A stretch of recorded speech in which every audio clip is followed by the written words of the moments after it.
All right, so this is kind of a part two to my last vlog, which is kind of like where am I landing right now, and then this one is about like how did I get here exactly. So I want to start just with the career space for a moment because I am literally about to step out on my own and represent myself for the first time ever.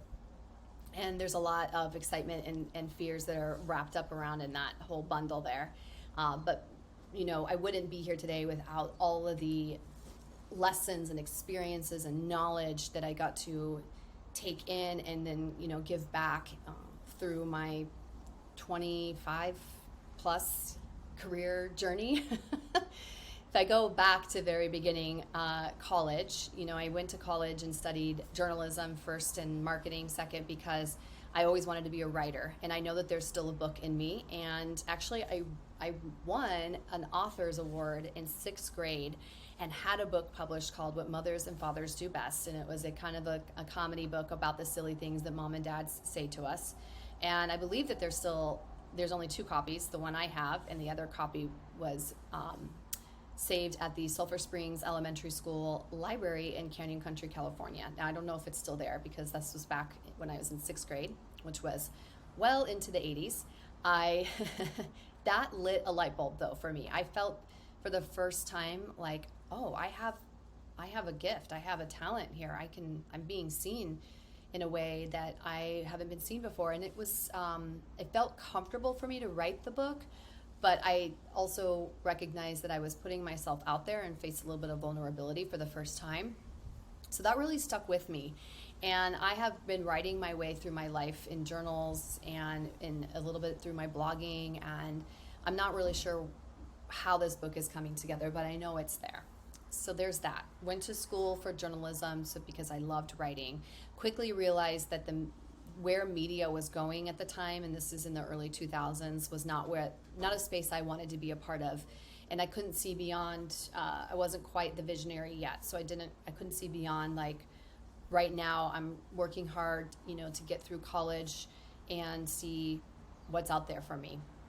So quite quickly after college, I landed a job as a marketing manager at Wild Oats, which eventually became Whole Foods later on after I left Wild Oats. And that was really exciting because that's where I got to brush up on my marketing skills. And I loved, and was already connected to the earth and was aware of where food comes from and wanted to learn more about what is it like to be a vegan or a vegetarian or a conscious consumer. And so that was such a gift because I learned so much about ingredient sourcing and products and where food and products come from and what goes into them. And there's just so much there for us as consumers to be aware of, because at the end of the day, I truly believe that we vote every day when we spend our money. Every day we have a choice, and we make a choice to keep companies in business or not by spending our money on these products and goods and services. But I also believe that companies have a commitment, if you will, or maybe they should have an accountability to the impact that they make on the world and thinking about the products and the goods and services they're putting out into the world and how they're informing consumers about that. But that's a whole nother can of worms that I don't want to get into right now. So I got to learn a lot working at Wild Oats, and that was a good journey for just a few years, and became a young mom. And I married young, and I don't regret anything at all, but I quickly realized when you become a mom, there's a part of your brain that just turns on. The only thing that can turn that on is when you become a mom. And you start to see the world very differently. And I started thinking about how I wanted more, and I felt like there was more to learn about myself, and I realized that it wasn't a sense of guilt, but I almost sort of felt like I have a child, I have my beautiful son, and I want to learn everything that I can and do everything I can and teach it to him, but I feel like I'm just getting started. And so, life changes, and I learned a lot from this experience too, but as Tyler's dad and I decided to separate and become co-parents and lovingly raise Tyler as friends, that was the best thing possible, I believe. And, Tyler almost 20 years later, here he is, this beautiful spirit in the world, so full of possibilities. But that put me in a space of being career driven, to be a provider, to put food on the table and a roof over my head, which I couldn't have done without support of family and friends along the way, for sure. And the partnership of Tyler's dad to help me move through that. And so I did some soul searching, and one of the companies that I always loved and was inspired by and was sort of like enamored with was Aveda. And I had written in high school, I was in an advanced writing course, and we had to write a thesis, and I wrote my thesis about cosmetic testing in the beauty industry. And I really believed at that time that, if there's something that you are upset about, or if there's something that you're really passionate about, you need to do justice in researching that information as much as possible. You need to become really informed, and become informed from as much of an objective space as possible. And I was really saddened to learn what I learned about how beautiful, right? The beauty industry has the word beauty in it. It's supposed to represent something beautiful, but there's a lot of not really beautiful things that can happen in the beauty industry. Another topic for another day. But I learned a lot about writing this thesis, and one of the companies I learned about doing things a little differently was Aveda. So I sort of always looked up to this company, and I thought, wow, I'm not necessarily a hairstylist or a massage therapist, but maybe I can take a chance, and maybe I can use my marketing background and my retail background through high school and college. And I landed a job at Aveda Institute Denver. And that is where I started really growing my professional career. So for the first 6 years that I was at Aveda Institute Denver, I transitioned from working in retail and guest services to becoming a part of the leadership team, and then eventually built the marketing department. And I stepped in and created systems and solutions wherever they were needed. And meanwhile, I was also developing my yoga practice, which started when I was pregnant with Tyler. And that's really where my yoga journey began. And I wanted to learn more about yoga. So I had an opportunity to go through yoga teacher training, and now I have these things happening, and they're in alignment because Aveda is Ayurvedic based and yoga is Ayurvedic based. And so I was given an opportunity to join the Core Power Yoga management team. So I left Aveda after 6 years and tried that on for a couple years. I learned a lot in that space about facilitation, event planning, management, people, process, trying to wear 12 hats at once, and also maintain, a Zen-like status as much as possible, because you're in the yoga and wellness space.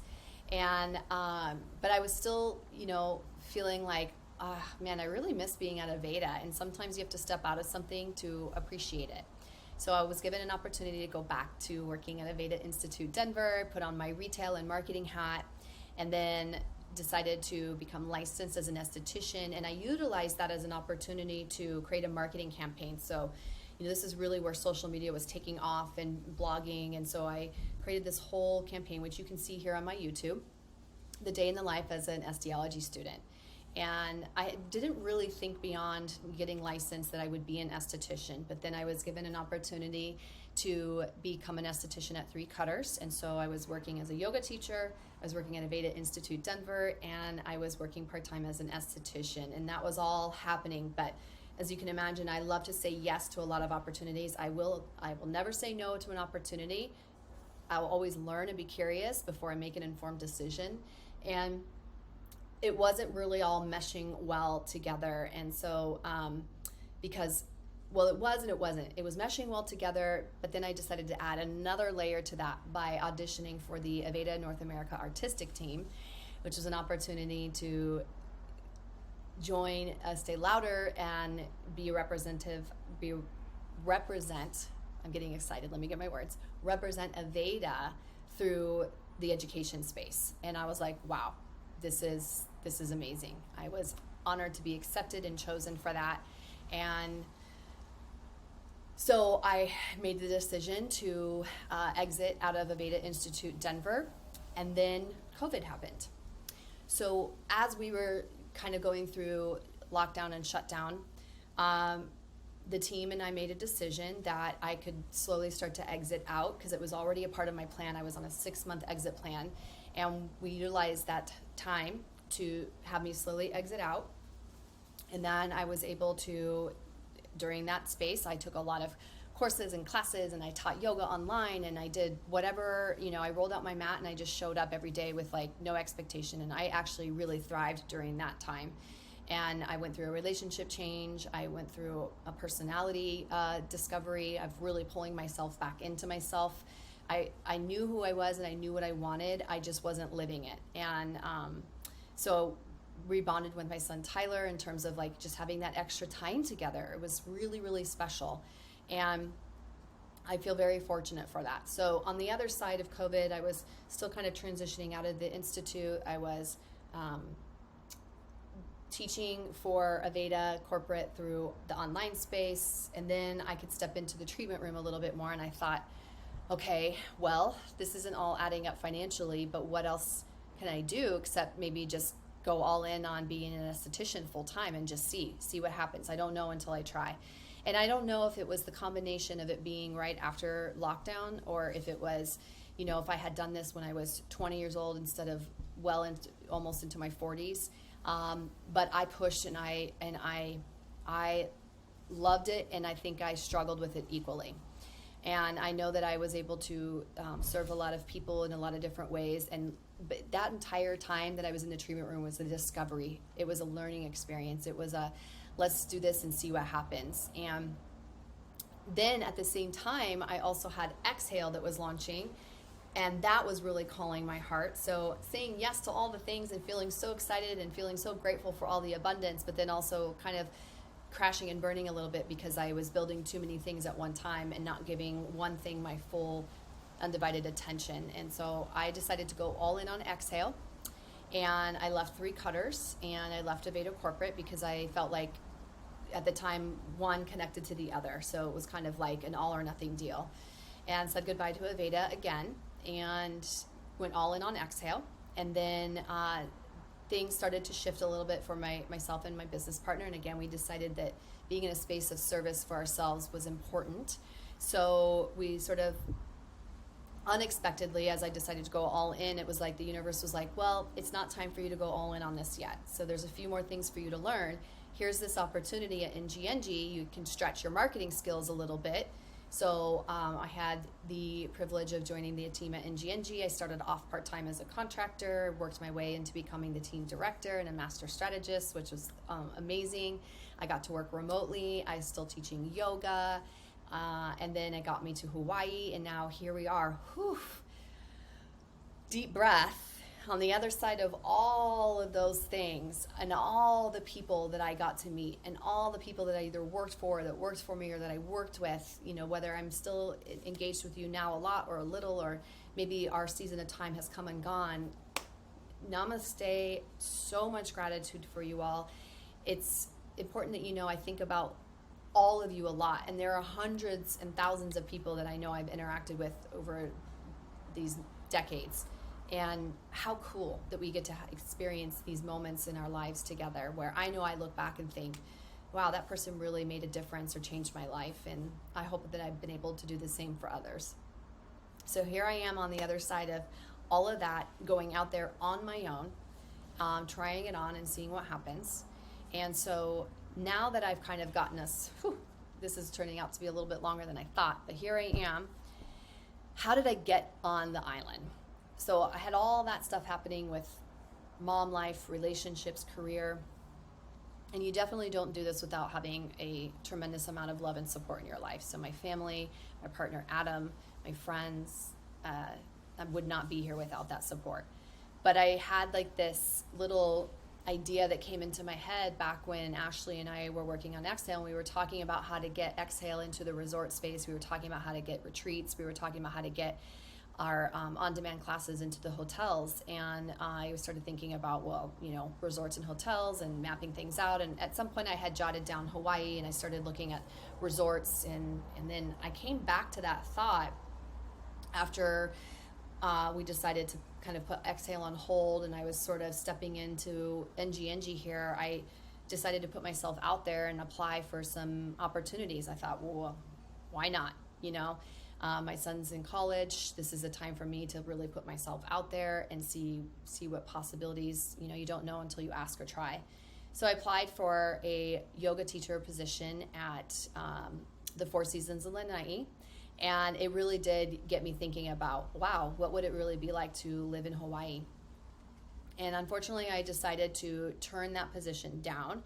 I just don't think the timing was right. And I had obviously some things and opportunities growing at NGNG that I wanted to say yes to. So turned that down, but it really did get me thinking about how do I get to the island? And so finally, by March of 2023, I got here. And the reason that I didn't get here in January like I thought was because of housing. And so the first thing is, when you are thinking about moving somewhere, usually it's a little bit easier to just connect with people about rental options and things like that. But on the island, because it's very transitory and because people are always coming and going, and some people are only here as vacationers and some people are here seasonally, I get it and I respect that until you're on the island, it's really challenging to find people who will talk to you about rentals and housing.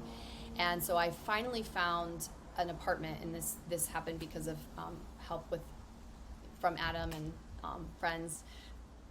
I was like, I don't know if I want to live there, but that's plan B. January turned into February, February turned into March. I was getting into this awkward space where I had a lot of farewells, and then people were like, you're still here, are you really moving to Hawaii? So I finally just decided, okay, they have a 6-month lease option, Sunset Terrace, I'll just say yes. And then we got there March 9th. So my lease ends here in September. I'm hopeful to find a different housing situation. One, because this is a very overpriced. It's a nice place to stay. I love this west side of the island, but I think it's not worth the value of what I'm paying. And there have been some situations here that have left me feeling a little less than safe. But overall, it's 95% enjoyable to live here. But I'm looking for something more affordable. And so now I'm just searching to see what that will look like. And that is part of what has me thinking that living here beyond a year doesn't feel sustainable. I'm already borrowing from my future self. I'm borrowing a lot from my future investments and wealth to live here in the space of now, because it is my adventure year. But it's just not sustainable unless you are in a space where you can buy a $1 million plus property. Or can invest in a condo that is going to cost as much as it does to pay the mortgage on 2 places to live. It's expensive. There's less housing. We all know that. Cool. But that doesn't mean that there aren't options. And just being here on the island is important to find those options, and being respectful of those options is important too. So the other thing is, then you have to ship your car over if you decide to ship your car over, and that is a whole can of worms, and it's such an interesting experience. You literally drop your car off and a semi loads it up, and then you just say, I guess I'll see my car in a month and hope and pray everything goes well. And I had some delays because of weather, and once I got to the island, a couple days later, my car finally made it here. You go out to this dirt lot, your car's just sitting in this dirt lot. It is there, and it made it, and it's been really important to have a car here on Maui because it is an island, but you are driving all over this island, and you can stay in one small little space, but there's not a lot of walkability, and there's not a lot of bike lanes or bike paths, so you really are kind of driving around to get from place to place. The other thing is thinking about your housing is like furniture and things like that. I came here with 4 suitcases and have slowly just been finding things. I've had some hand-me-downs. My Maui mama, as I call her, has given me some lovely things. And you end up having, what you need. I'm living very modestly and humbly, and I like that. I want to be very minimalist right now. But what is also really interesting is I will see these huge trash containers outside of this apartment complex, and it's just full of furniture, and people just literally dump their furniture. Because I don't know why. I'm still trying to figure that out. There's mattresses, couches, tables, chairs. There's a Goodwill here. I would think maybe donate it to Goodwill first, or I would think, have you tried to sell it? And I didn't. I've been able to acquire things pretty easily, so I'm very curious about that. Maybe I'll learn more in time. And then it's about networking and getting, putting yourself out there for work opportunities. And really, there's a lot of yoga teaching opportunities, but I have come to learn that there's a lot of new yoga teachers here, not a lot of senior yoga teachers here. So I think it's given me an edge to have the seniority and the 20 years that I'm able to offer in my teaching history. There's a lot of opportunities to work in the resort space, of course, especially in the salon and spa industry. Serving, bartending, that's a big thing here. I mean, everybody is hiring right now.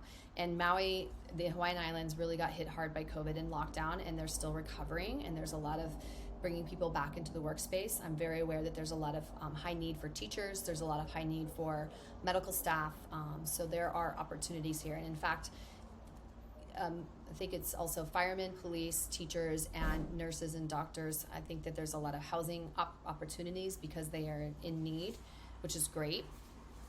And I think that's about where I want to end this right now. Just kind of like where am I at right now? How did I get here? And I think that what's coming out of this the most is that I got here because I am surrounding myself constantly with people who support me. And I think it's important for you to think right now, who are you surrounding yourself with? And are these people who are helping you and showing up for you as you are for them? And if anybody is taking away from you and not reinforcing or giving back, good time for you to check in, because I feel very grateful that I know I wouldn't be here without people lifting me up and supporting me through these relationships, and that's why I want to make sure that I'm nurturing and supporting and giving back as well. So let's end on that note, and then I will have more blogs, and this Aloha journey is continuing. So see where I'm landing after I get through the month of August, and talk to you soon.